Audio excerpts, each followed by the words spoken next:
Greetings, fellow travelers. Welcome on in. This is the 209th level of the RPG Cave. I am one of your hosts, the level 299 human necromancer, Ryan Turford, and I am joined, as always, by the dabbing, the level 299 elf hex machinist, Dr. Garret Bland. How's it going, Garret? I'm doing well.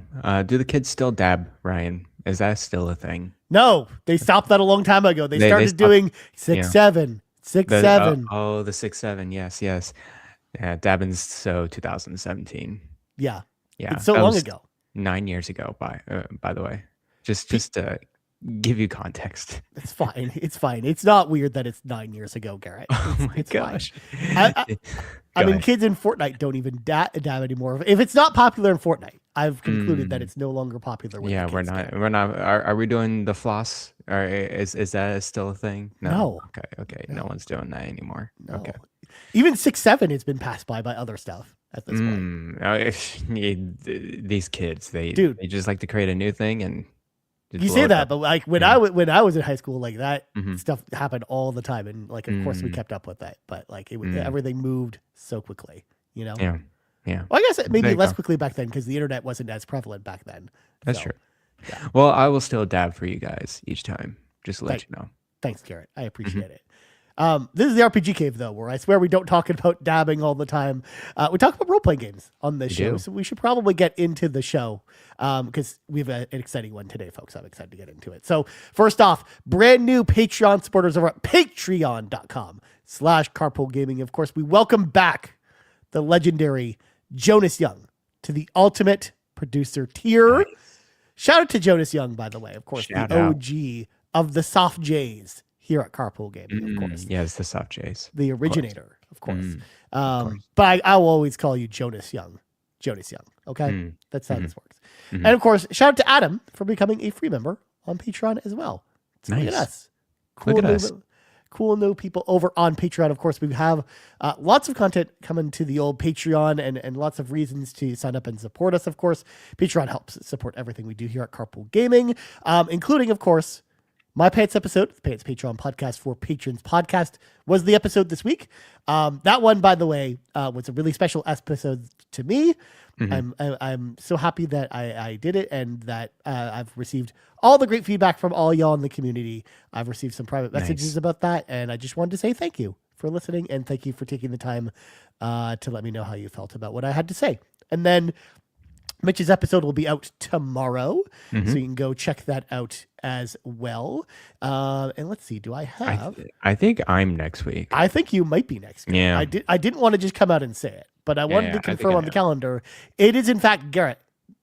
Dr. Garret Bland will be the next one on the pits. Ask me all your medical-related questions. Please don't ask Garret medical questions. I will respond the best to my ability, but just to let you know, I'm not... There's no legal obligated advice here. Just to let you know. Yeah, please don't. Trust it or not, I don't know. Yeah, 50%. Either way, Garrett's question post will go up on Monday on the Patreon feed. So make sure to go and ask Garret all your questions, all your burning questions about card battling games or whatever you feel like asking him. Also, of course, in the Discord we have 2 fan-run community events. Of course, the Backtrackers, which are currently meeting at the time we're recording this. So we don't know when they're going to be meeting next or what their next game is. We'll tell you about that next week on next week's show. But they are our monthly video game book club in the Discord, which is free to join. And then we also have the Book Crafters, which is our monthly crafting/books meetup group, which is this month's theme is New Year, New You, new author, new genre, new Discord voice channel. And they're meeting up next weekend, January 24th at 4 p.m. Pacific or 7 p.m. Eastern time. So shout out to them. Shout out to them. And if you're not part of the Discord, of course, the link is in the description of the podcast. You can go click that. You can join the Discord at any point. It's free to join, and it's awesome. We have cool people over there. So make sure to come hang out over on Discord with us. But now, without further ado, Garret, hit me with your things, my friend. Oh yeah, I got 3 things. Okay, so I just wanted to let you know, Ryan. I have to, get through this recording, and then right afterwards, I'm gonna have to head out. We're still getting furniture in the new place. Yeah, we're getting couches and chairs and dining tables and whatever. We just got a dining table this past week. And we're not buying new furniture. We're going to these outlets that, once they have the right price and the right style or whatever, we go and grab them and for like, a significantly marked down price. We found these dining chairs at a place about an hour out. Okay. There was a lot of outlets like in a specific location that's like an hour out. So we don't want anyone else to get these dining chairs. It's a set. Oh, interesting. It's all the same style, same color. It's 4 chairs, and we're like, we need these, and we don't want anyone else to grab these, so we have to head out right afterwards and get those. But yeah, it's been a very rushed, kind of situation the past couple weeks. Yeah. Just trying to figure out all that stuff. I think we're almost done. Like the only major piece of furniture we really need is a media table, like for our TV or whatever. Interesting. Do you have it just on the floor of your living room right now or something? We have it. We have like a small round coffee table that we've had for a while. Okay. So we're just putting it on that. And then we still have our 55-inch old TV, but now our living room is much farther away. We have to get a new TV. We have to get a bigger TV for that. So anyways, just want to let you know the furniture shopping, it's going crazy. We're not getting brand new furniture. So we're going to these like outlets. And did you grab your shelves yet? Because you mentioned you were going to get shelves. Because I still see behind you. Not yet. I probably need to take a trip to IKEA pretty soon. Probably this weekend. I remember you mentioning that last week that you were going to look at them soon. So let's just curious. I looked at shelves at outlets and they're just exorbitantly priced. They're like 10 times higher or whatever. And I'm like, I don't need like these very sturdy, solid wood shelves. Like, you could also look at like Facebook Marketplace. Like no, that's true. I'm sure a lot of people are selling that. The only thing is we don't have like a terribly large vehicle to haul these things around. So yeah, good point. I would rather spend $80. You get a Billy bookshelf, and they're not that expensive. They're pretty affordable. So, anyways, yes, I'll get those bookshelves soon. Thing number 2, we got Fantasy Critic right after this, Ryan. Yes. Oh my gosh. I am competing against Ryan for the first time on this Fantasy Critic stuff. Unfortunately, I am driving out, so I won't be able to make it, but I have last night curated my auto draft. So get ready. There are some games in there I think people will be surprised I will grab first. Interesting. Like I put some stuff. It's like, oh, I don't expect a person to grab this like the first or second pick. So we'll see how it goes. So what you're saying is you're going to draft Bubsy 4D first. That's number 1 overall pick. 100%. Bubsy 4D. Yeah, it's going to get a 98 in Open Critic for sure. Yeah, of 1,000%. So, man, Fantasy Critic. It's going to be fun. Yeah, dude, I can't wait for the draft because we're drafting at 1 p.m. basically after the podcast today. So yeah, and how many people are in here? There's quite a bit. There's like 11. Yeah. We have a smaller league. We have 10. A. Yeah, League A is huge, but League B is a little bit smaller. Okay. You know what? I like it close and personal. So there you go. I like it small. All right. Thing number 3. Third thing. Have you been watching the Fallout show, Ryan? I don't know. Maybe I asked you last week. No, because I'm waiting. I've decided I'm going to just wait till it's all out and then just binge it. That makes sense. Because I actually really liked the experience of doing that last time, which is why I'm actually sad that they didn't do it this time. Like I wanted to just get all the episodes at once and just watch it at my own pace. Yeah, I think every new show now is doing week-to-week things, which I totally understand. Doing.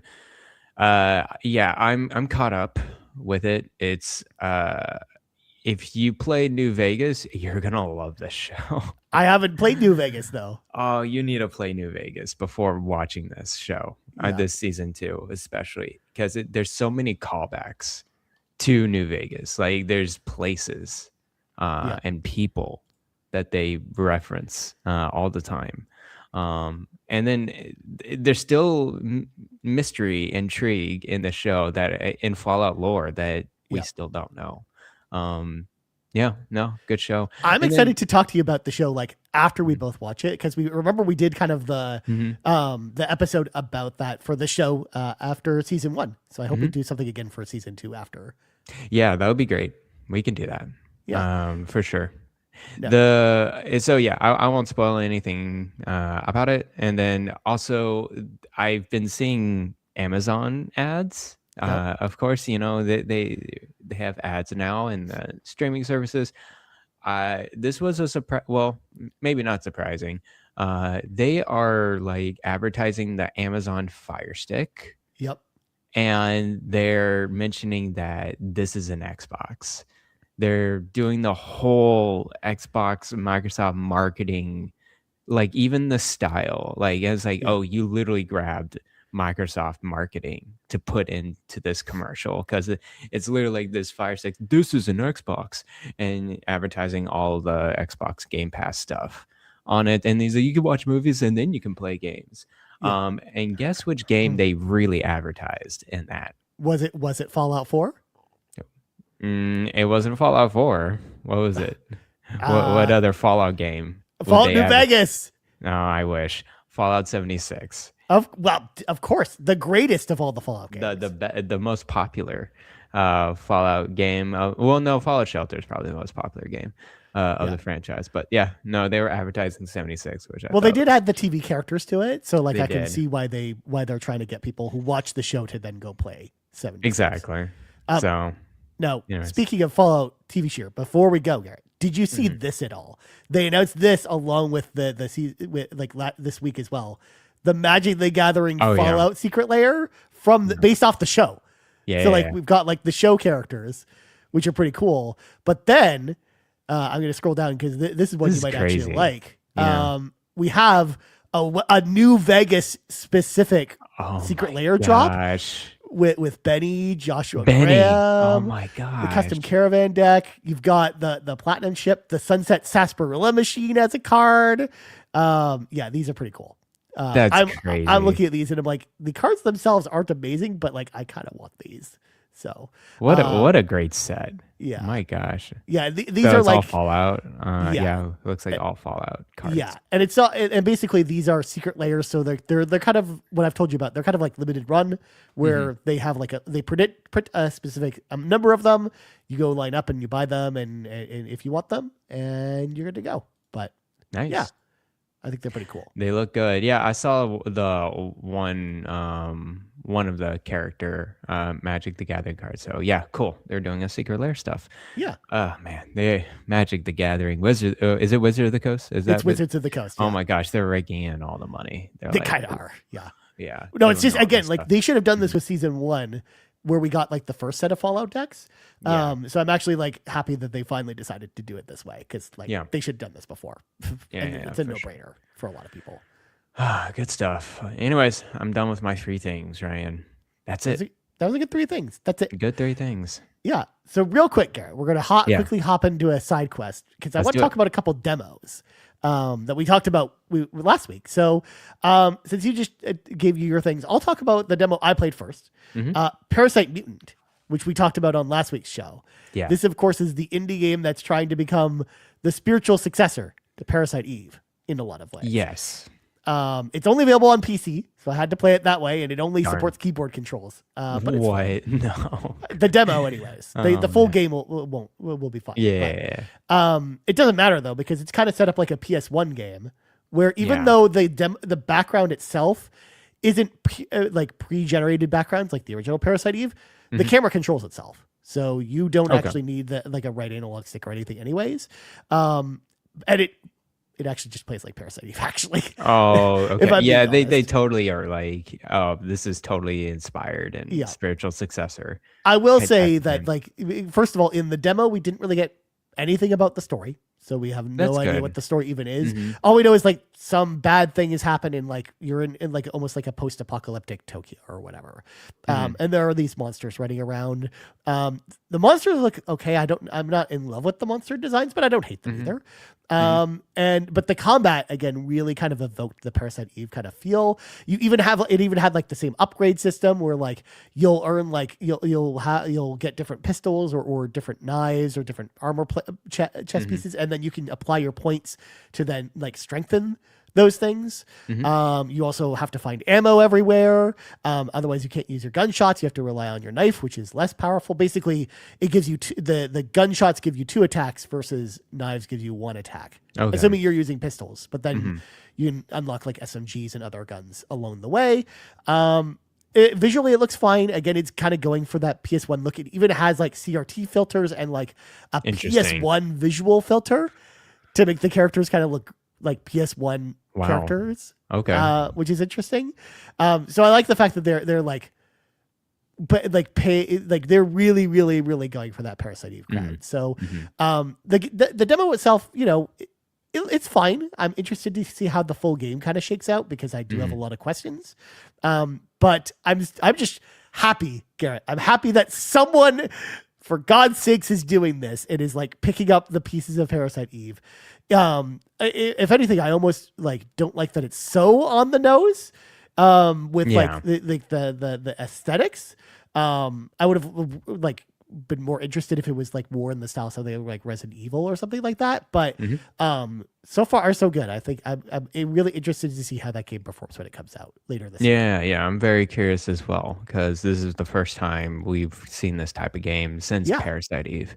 Yeah. Like no other developers Yeah. tried this for some reason, and I don't get it. I don't get it either because it's fun. Yeah.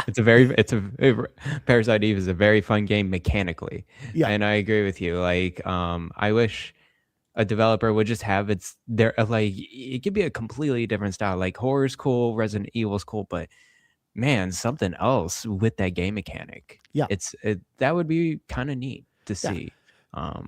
But Or cool. I love the fact that it's a horror RPG because we've talked about it before. We That's just true. don't get enough horror role playing games anyway. Yeah. So like, I do think that that's a good thing. Yeah, it's just like it's more like the only thing that bugs me is that it is so trying to be Parasite Eve. Like it's like everything down to like the font of the name is the only thing that I'm like that kind of like bugs me at least a little bit. Like it's kind of like yeah, go ahead. it's kind of like the game Retro City Rampage where it's like so on the nose of trying to be like hitting you with references to other things. That's what I don't like. Do you think Square Enix is paying attention to this at all? I mean, I don't think they care. I don't even think they care. Okay, they're not Nintendo. I don't think they have plans to do anything with Parasite Eve at this point, and they're not. And it's not like they're infringing on any patents or copyrights that they have. That's true. So Okay. yeah, it's probably fine. All right. Well, I'll look forward to playing that demo sometime. Man, it's disappointing to hear it's just a keyboard mouse control because I would have liked to play on Steam Deck. But it might work on Steam Deck. Maybe we'll see. Try it. Like I don't know how it'll work, but yeah. I mean, Cool. it ran like at 120 frames at 4K on my computer. So it's very easy to run. It's very lightweight. But now, speaking of Square Enix, you played the other demo, Garrett. Yes, I went through the Dragon Quest VII Reimagined demo. I actually didn't finish all the way through because I stopped and I was like, I think I'm good and I don't want to play anymore. Is it like the Dragon Quest 11 demo? Because the Dragon Quest 11 demo is like 12 hours long. No, it's more like 4 to 5 hours long. Okay. It's not terribly long. It's just that I knew I will enjoy this game, and so I just wanted. I had a good stopping point where I wanted to just pause a little bit. But yeah, dude, Dragon Quest VII Reimagine. Of course, it's it's Dragon Quest VII, so it's gonna follow that storyline. I'm hearing it's much more streamlined than even the 3DS version. So you're getting into the story and you're really getting into the action pretty quickly. They have a lot of neat kind of modern like mechanic buildups or upgrades where you can really go through the battles pretty quickly. You get experience pretty quickly. So yeah, I think that's kind of the major difference. What you're seeing in this game is that it's trimming a lot more of the fat compared to the 3DS version and of course the PS, I think it's PS2. PS1. Geez, man. Yeah. I heard that version in particular is like a huge slog. The PlayStation. Yeah, it's like super slow. I'm wondering how long to be was gonna be like for Reimagined. But yeah, I'm in love with it, man. It's so good. It's so comfortable. You get into this, of course, you're a nameless hero. and you're kind of like stuck in this island. And then, of course, you have a couple of local town friends, and then you kind of just go through an adventure, and you kind of believe, oh, there's something more to this outside of this island. And that's like kind of the whole game, is that you like get a boat and you go to different islands or whatever. But I really just played mainly the first island, or like the home island or whatever, and then get through some of the battles, some of the dungeons and whatnot. Um, yeah, like the battle systems, the dialogue, the combat, everything is Dragon Quest, uh, you know, feeling. It's Yep. kind of like a home cooked meal in a freezing night. It's like very comfortable. Yeah, it's a Um, happy-go-lucky kind of adventure. yes, I love the music so much. Oh my goodness. I'm sure it's like, in Dragon Quest 11 and other things, but Yeah. what they have done in this game, they kind of, they have the mix of the classic like sound effects Mhm. going into like rooms and like battles and whatnot. But then they have like a fully just orchestrated, of the battle music, the town music, and it blends together so well. I just absolutely love listening to this music. So, anyways, I'm in love with this game Nice. with the first 2.5 hours. I'm curious if I'm gonna pick it up day one. I want to see the GMG, the Green Man Gaming Yep. price. It plays great on Steam Deck. I'm sure it'll Nice. play great on Switch too. Yeah, it's And pretty much coming to everything. So yeah, pretty much everything. I would say maybe not don't play on Switch One. I hear it's a little muddy, yep. and it's 30 and less frames per second. But definitely Switch Two or Steam Deck or PC or Yeah. or Or consoles. other So, consoles, yeah. yeah. But Yeah. That great gets me game. excited to play that demo because like I have Mhm. not touched it. It's been sitting on my console. And I'm interested in checking it out. Oh, I also played the Front Mission 3 demo, which was infinitely more disappointing. So Oh, okay. Yeah, we don't have to mention that. And then the one thing is that, of course, with this game, it's the art style is a little bit more, it's like isometric. It reminds me of Dragon Quest Builders so okay. much, where you're moving your character in that isometric view. You have the right stick to like kind of move around the angles a little bit. But yeah, that's kind of and it's based off of actual, I think, claymation dolls or Yeah. action figures or whatever. No, they built all of the Mhm. the things in like claymation, which is interesting. That's kind of cool. It's really cool. It's a very neat art style. But again, it's like Dragon Quest Builders. Like it's Yeah. totally like that. So Nice. I love it. It's a great demo. So if you guys are interested, check out the demo. The save carries over. Um, yeah, And it's out I'm soon. It's enjoying. like out Yeah. in like a month. So Like 2 weeks. It's like February. It's oh, like early February. Yeah. I forgot about that. Yeah. I keep thinking it's like everything else is coming out at the end of February. So Yeah. It's early Feb. So dude, yeah, so get cool. ready. I'm really interested in playing that too. But Mhm.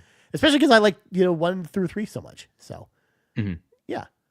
Well, now Garrett, it is now time to read from the sacred texts Oh.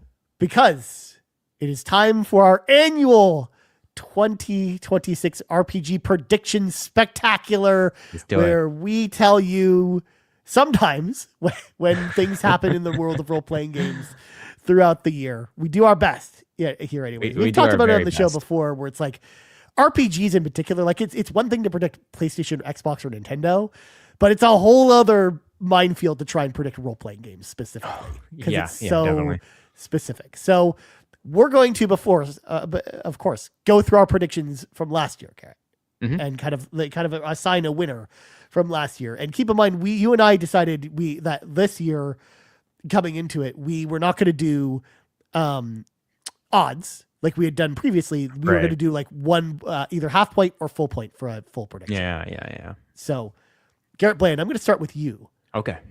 Your first prediction from last year was Dragon Quest 12 will be announced with gameplay for Switch 2 during Nintendo's showcase. It will be coming out in 2026. That didn't happen. Nada. No whiff of Dragon Quest 12 yet again. The whole year, we still haven't heard whole anything year. about that game. Which is kind of I don't know, maybe a borderline concerning a little bit. But I don't even think we hear about that game this year.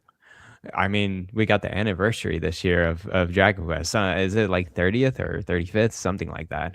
It's like, I think it's actually 40th. Is it 40th? Jeez, man. Yeah, because actually this year also is the 40th anniversary of Zelda and Metroid as well. So, yeah, I can believe not seeing Dragon Quest 12 this year. Yeah, at this point. Or they might and like do a gameplay re-reveal like you talked about, but I don't think it's coming out this year. It's definitely not coming out this year. Yeah.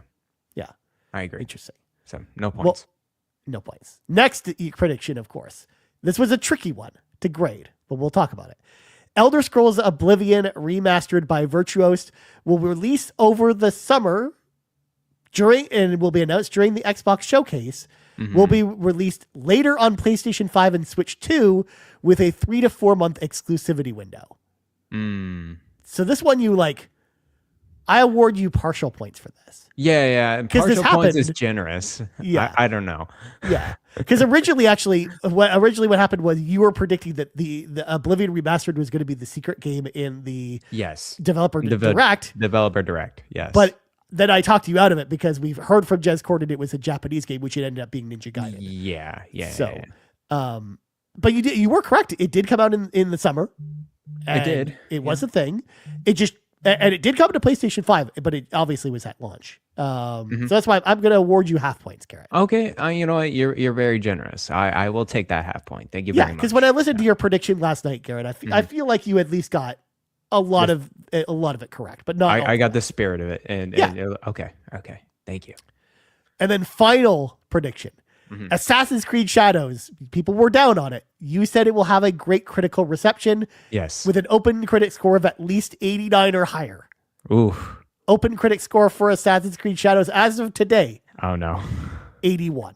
You were right on the money with it being like an actual getting great critical reception. It did. Because 81's great. 81's great. Yeah. It just wasn't as great as you were assuming. It wasn't going to be amazing, Okay. I mean, 81's. I'm happy for Assassin's Creed Shadows for having a good reception, but. Yeah, you were talking about it as if like it was going to be a Game of the Year nominee, which it wasn't. But it was nominated though at the Game Awards for like Best Action Adventure Game and stuff like that. So it was nominated for awards at other shows as well. So you were partially correct, but not all the way. In fact, you could even make the argument for 0.5 points. But yeah, I'm not going to make that argument because I made a very specific metric for that open critic score of 89. So well, did not get it. Garret Bland, rounding out your predictions, 0.5 points. All right, now on to me. I'm going to read these out of order than I have them on the paper to build suspense. The mystery game at the Xbox Developer Direct is the next mainline game in the Tales of series and is coming 2026. No, it was Ninja Gaiden. Because again, like what we get, like I was basing that off Jez Corden talking about it being a Japanese franchise with decades of games.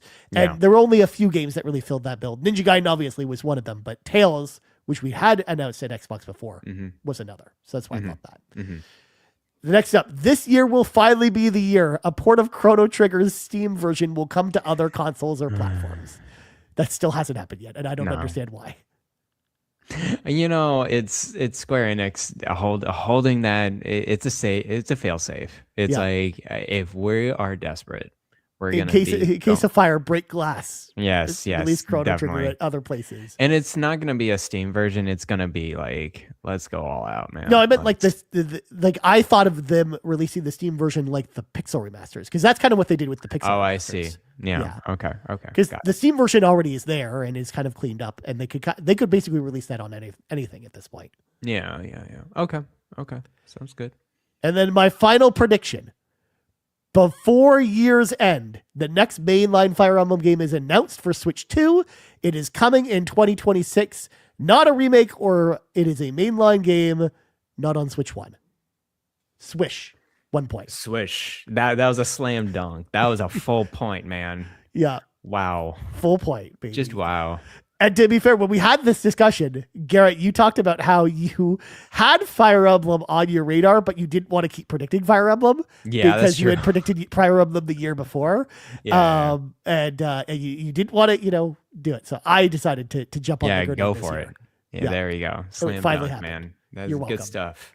So, yeah, it's cool to see the next mainline game. The next Fire Emblem game being a mainline game. Yeah. Yeah. I'm actually so much happier that it's Fortune's Weave rather than its genealogy of the Holy War, actually, because that gets me even more excited for it. For sure. Yeah. And plus, we know it ties into 3 houses, so it is definitely a mainline game. So yeah, there we go. Final standings, me 1, Garrett 0.5. I am the winner for the first time. The winner. Actually. Because Garrett, you won last year. So wow. Okay. And the year before. This is my first year winning prediction. Oh man, breaking the streak. Okay. Sounds good. It had to happen at some point, I was due. So as a result then, Garrett, would you like to go first or second? I'll go first. Okay. I think you've thought about this. I know this is a lost cause prediction, but I want to force this into fruition, Ryan. Hopefully I don't think I'm stealing this prediction because you've thought about this so many times and it's never gonna happen. Yep. I'm gonna say it. Shining Force 1 and 2 collection will be announced and coming out on all platforms. I know we've been hearing about Shining Force a little bit with Sega. We know they're doing some, refresh of old classic games. But let's just be honest. They've been barely mentioning news about the Shining Force, right? Am I right? They haven't said anything. They haven't said anything. We had maybe a clip in one of the refresh game. We haven't. No, the only the last time they ever mentioned Shining Force was when the Shining Force mobile game was supposed to come out a few years ago. But that was supposed to be like Fire Emblem Heroes, but it just fizzled out and never came out. I thought they had the video Crazy Taxi and other. Oh, they did have that, but no Shining Force. Oh, I thought Shining Force was in there. Okay, anyways, I think it's gonna be just Shining Force 1 and 2 collection. Announced and coming out on all platforms. It's going to be a remake similar to the Suikoden 1 and 2 from Konami. It's going to be like that. What are you doing to me, Garrett? You're and giving me hope. So it's not not HD 2D, but it's particles, and effects or whatever, more streamlined stuff, whatever. Playing through Shining Force 1 and now in the middle of 2, I don't understand why Sega's not doing this. I know. It's so obvious. I really don't understand why I'm playing it. I'm like, this game, you don't need to touch it too much. You could just literally put these two in a pack and then you're golden. You don't really need to do much. No, they just, like you said, they need to touch up some of the interface stuff. Yeah. Maybe fix the localization a little bit, as you so eloquently highlighted on Blue Sky. I took a bunch of those screenshots too. I was going to show them off during the episode.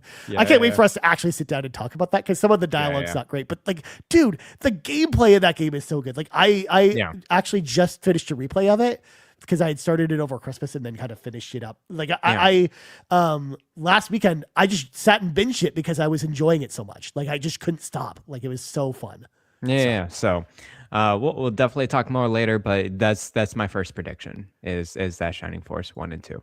So. Dude, I want that to happen so badly, and you're giving me hope, and it makes me sad because. But this is I don't know. I think this is a 5% chance because Sega is probably not paying attention at all. So also too, as Yarden points out, we don't know where the other Sega revivals are at either because they announced them a while ago, but the only one we've seen come out is Shinobi, and they haven't talked about anything else since then. Yeah. I'm just letting you know this. I'm not saying, a brand new studio is going to reimagine Shining Force 1 and 2. I'm literally saying just put these two games in a collection. As you said, touch up localization and maybe some streamlined stuff in there, and you're golden. Yeah, you don't honestly, if they had a collection like the Lunar collection, which came out earlier this year, I think that'd be totally fine. That'll be fine too. And even though some people were probably a little disappointed with Lunar because it was just literally just the games in a No, collection. they had some quality of life features though. Oh, really? Okay. Yeah. Okay. Yeah. Okay. Yeah. But anyways, I want that. I really want that collection. Yeah. Shining Force 1 and 2. Me too. I mean, honestly though, I would rather actually see like just a Shining Force Legacy collection, almost like Mega Man Legacy collection, where it had like the other Shining Force games, because there's more than just 1 and 2. We have I know, but 3 from the Saturn. We've yeah. got the Sega CD one. We've got the Game Gear ones. Like that, I would love to see. Like even something like that would be cool too. Yeah, but I think they're thinking long term. So let's course. split these up a little bit. I just want Shining Force back though, because it's such a good. game. It's great. Yeah. Yeah. There you go. All right. Good prediction, Garrett. Well, my first prediction, Garrett, and this actually was kind of born last night while listening to the fantasy draft for Group A, because a lot of people are very skeptical about this next game, and I'm here to tell you, folks, Fable will release in 2026, and will get at least an 84 on Metacritic, or sorry, OpenCritic is what I meant to play. OpenCritic, okay, 84. 84.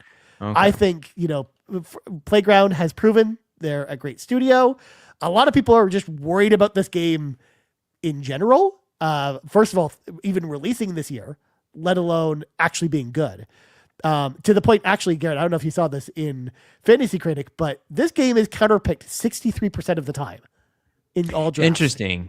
Yes. Yeah. Okay. People are not super hyped about this game. No. Or they're betting on it against it. So. Yes, exactly. Like, and I'm here to tell all y'all.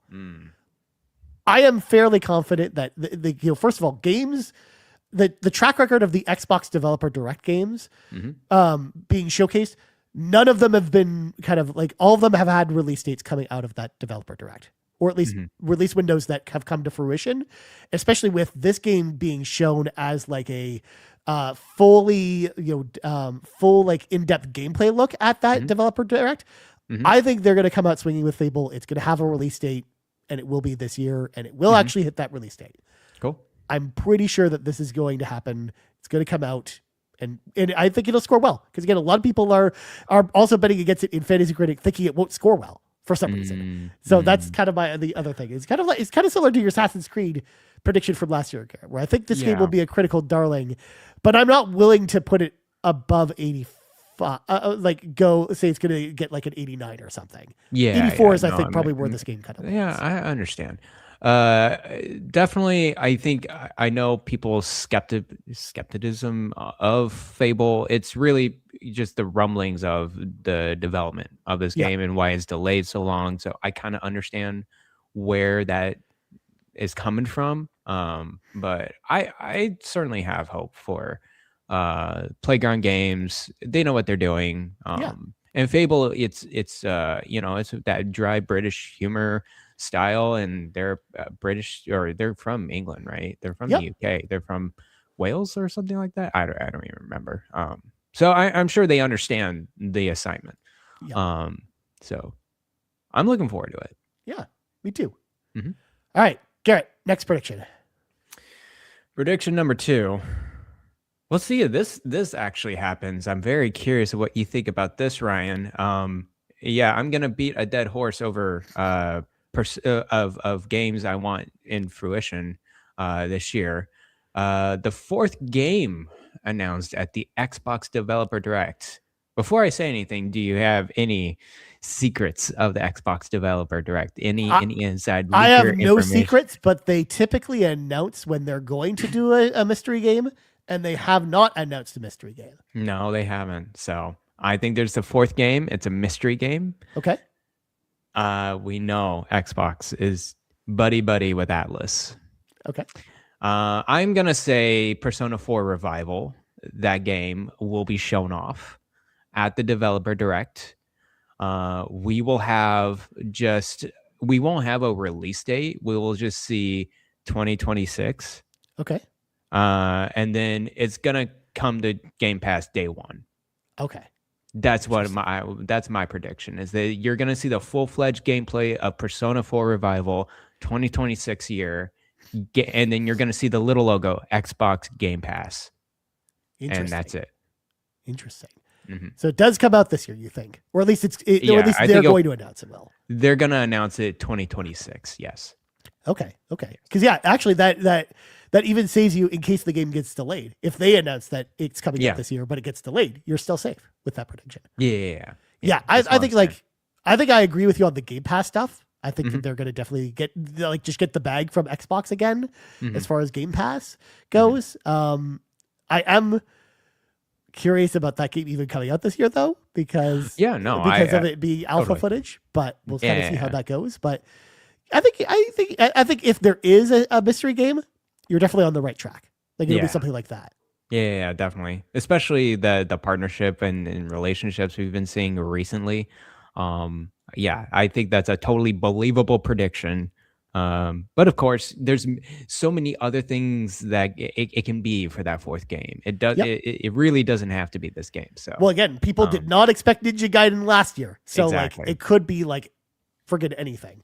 But yeah, anything. It could be anything. So there you go. That's my prediction number 2. Excellent. Well, my second prediction, Garrett, is an oldie but a goodie. I haven't guessed this one in a couple of years now, but I think this might finally be the year. So I'm going to try again, bringing it back to the first one. So this year, people are talking about Final Fantasy stuff this year. And a lot of people are talking about Final Fantasy 9 and other stuff. I don't think Final Fantasy 9 is coming out this year as far as a remake of that. I don't think so. I don't think 7 Remake Part 3 is coming out this year. No. I don't think Kingdom Hearts 4 is coming out this year. I think Square's kind of, Final Fantasy offerings this year will be the Final Fantasy 14 expansion, which is not part of the prediction. I think that's coming. We're going to get an announcement of that soon. But then their other thing they're going to give us this year is the Final Fantasy 13 trilogy will get re-released on modern platforms. You really want this? I do. It's the only Final Fantasy that isn't on modern platforms. Like it's the only one. Like it drives me nuts, especially because people like these games, or people are starting to come around on these games and starting to realize that they're actually pretty good. So, I suspect that we'll get just like a, kind of like a collection with some, standard, quality of life improvements, kind of like what we saw with Final Fantasy 9 or Final Fantasy 7 or whatever, and just have them on modern platforms, like Switch 2, PlayStation, Xbox, like everything under the sun. They're already on PC, but the PC versions will probably just get updates. So. Yeah, that's my next prediction. Again, it's got to happen at some point, Garrett, and I feel like this is probably the year. So this is Final Fantasy 13 trilogy. Yes. So 13-1, 13-2, and then Lightning Returns Final Fantasy 13. And then right after this, Xbox can no longer say that it is the Final Fantasy machine. Yes, because it'll be on everything at that point. It'll be on everything, yeah. I want this to happen too, just to make it more complete for everyone else out there, just to have it, it's like that would be great. But it's also like, again, striking when the iron's hot, because I think Final Fantasy 13 in particular, like the people who grew up with that game are now old enough to be like the in their 20s and being the people who have the buying power, who are going out and buying these games for nostalgia reasons. So I do think like there is more to it being this year versus other years, actually, where like there's a generational thing happening right now with Final Fantasy 13 where I think now is the time to do the re-release of it. Yeah, totally. Sounds good. I mean, I would like it, but of course we know Square Enix, we don't know. Yeah. We have absolutely no idea. But otherwise, I think like their big games this year are obviously Dragon Quest 7 and then the 14 expansion. Yeah, there's not much with Square Enix. Yeah, I don't expect them to announce much more. Yeah, I would hope a little bit more with Dragon Quest. I hope, but yeah, maybe. Yeah. Anyways, cool. I like that prediction. All right, I'll do that. I'll do prediction number 3, and I have like 3 in here that I'm kind of bouncing around, but let's just do this one. The Witcher 3 DLC is real. I'm gonna say it's real. Okay, you're still gonna be Geralt, and it's gonna be a connection storyline between 3 and 4. It's gonna be a kind of a fill-in. It's gonna be as big as Blood and Wine. And for folks who don't know, the Blood and Wine expansion is easily a 20-hour experience. Yep. Completely different set of land in Witcher 3. It's like its own game. I think it's gonna be big, this DLC. And I think it's gonna be, it's a good marketing push on all platforms. it's gonna be. I won't set a price, but I imagine it'd be $20 to $30, Okay. somewhere around that price point. And yeah, it's gonna fill out a lot of Siri and Geralt and their relationship and how does it connect to 4. Interesting. It's kind of it's like a prequel. It is definitely like a in between type of story. So I'm gonna set a date on this too. Okay. I'm gonna say May 22nd. It's a Friday. Oh, that's so specific. Yeah, it's very specific. I don't know if I want part of the points of that or whatever, but you know what? I'm just gonna say it May 22nd. That's my prediction. Anyways, I'm not going to hold that against you. yeah. If you get that date wrong, you get that date wrong. Yeah. Okay, sounds good. That's my prediction. The Witcher 3 DLC rumors is real, and it's gonna be big. I mean, the fact that you're already making a prediction about The Witcher 3, a game from 2015, getting brand new DLC in 2026 is already ballsy enough. So I commend you, good sir. I hope it's real. That's just all I think. I think a lot of people are in the same boat. Like they really want that to be a thing. Yeah, that'd be pretty cool. Hopefully we see that. And then final prediction from me, Garrett, to kind of round things out, and I'll make this quick, but it's one that I could actually see happening. Okay. You know, speaking of old Sega franchises. Yes. Garrett, my prediction is Sega announces a new mainline Phantasy Star game is coming in 2027 in time for the 40th anniversary of Phantasy Star. Okay. Which is coming. That would be cool. That would be really cool to see. Okay. Yeah, because, you know, Phantasy Star Online 2 has been going forever. And, you know, Phantasy Star is kind of like Shining Force in that way, where it's like one of those franchises that is just sitting there like, what the heck are you doing, Sega? Why aren't you doing anything with this besides this MMO that is okay?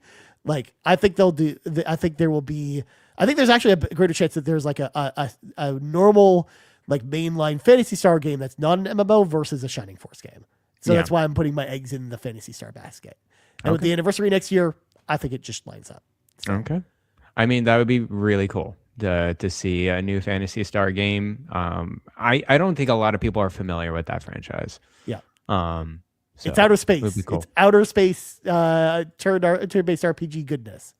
So super cool. I would like that to happen too. Me too. So that is it, everyone. Those are all of our predictions for the year 2026. So we'll find out at the end of the year, Garrett, if any of these actually happened. We'll come back to this episode. But real quick, Garrett, we've got 2 questions from the NPCs. We're going to start with Gizmodo16, who asks, I feel like a lot of RPGs are really long, but Ryan just played some shorter ones from their wheel spins. Do you have a sweet spot for RPG game length? So we've talked about this a few times on the show, Garrett, but I think like for me, like I like RPGs that are in like the 20 to 30 hour range. Like, don't get me wrong. I have nothing wrong with RPGs that have a 40 to 50 hour or even 100-hour thing if the gameplay or the story is compelling enough to warrant that. But I just feel like a lot of RPGs that tend to go longer for the sake of going longer and not because there's a justified reason to do so. That's why I personally like games that are like 20 to 30 hours, like more digestible games, especially role-playing games. But we're curious to know what you think. Yeah, no, I mean, I think I like the shorter experience these days. 20 to 30 hours is a great length for an RPG, especially for like, you know, a story-driven, narrative-based role-playing game. Yeah. It just really depends on the RPG. So, I mean, I can see totally like strategy RPGs being longer. Yep. Of course, open world RPGs can be pretty long. I'm a little bit more hesitant on going into a brand new franchise and them saying this is going to be a 100-hour experience. And I'm like, that doesn't sound appealing to me. No. I will try it out and I'll probably crash out at the 20 to 30 hour mark and be okay. Or you'll probably crash out at some point. Like even if you get to 70 hours, you might just be like, I'm not seeing this all the way through. Exactly. Like even like something like Baldur's Gate, like as much as people liked that game, I know that was actually a big turnoff for a lot of people, or a lot of people just didn't even bother to play it because they heard it was like 100 hours to play through the whole game. Yeah, and you know, you play like 20 hours of it. It's like I understand the game. It's a good game. I just don't want to move forward with it, and that's totally fine. That's how I felt about Witcher 3 when I played it. Witcher 3, I got to like the 30-hour mark, and I was like, you know what, I'm good. Like I've seen everything I Exactly. need to see. You know? Yeah. So I think 20 to 30 hours is a very good middle ground. I mean, I love the 10-hour experience whenever it arises as well. Yeah. As long as it's a great story and it's a good complete package, that's great Yeah. to hear. But yeah, I think these days 20 to 30 hours is a great sweet spot. Yeah, like we were talking about with Shining Force, because that's like when we played it, Yeah. it was like a 25-hour experience, and it was totally Yeah, fine. And that was only because I did extra stuff that I didn't need to do. So, exactly. all right. And then final question of the week comes to us from J Hetfield 0816, who says, "Hey guys, great to hear you both again here in 2026. What character tropes are your least and most favorite in role-playing games? And what is a particular character that you really got on your nerves in an RPG that you've played?" So this is an interesting question. Very because, interesting. yeah, I don't think about character tropes too often. Mhm. I will say, I'll give you a classic example of characters that get on my nerves. Yeah. Claptrap for one, Garrett. I'm sorry. I that like really gets on. Borderlands, Yeah, yeah. but I yeah. hate Claptrap. I get it. I understand. It's supposed to be annoying. Yeah, It's a little too on the nose. a I little think bit. Claptrap is a little too on the nose. I think Borderlands itself tries to annoy you, Yep. and at the same time, it's like, oh, I'm annoying and funny, and it's just like, can you please stop? I'm just gonna put you on mute, and I'm just gonna play the game. Yep. That's what I kind of eventually go towards. So no, I understand. I think a classic example as well is Morgana in Persona 5. What's wrong with Morgana? He's Oh great. my gosh, he is the most annoying cat ever in that freaking game. Always tells me to go to bed.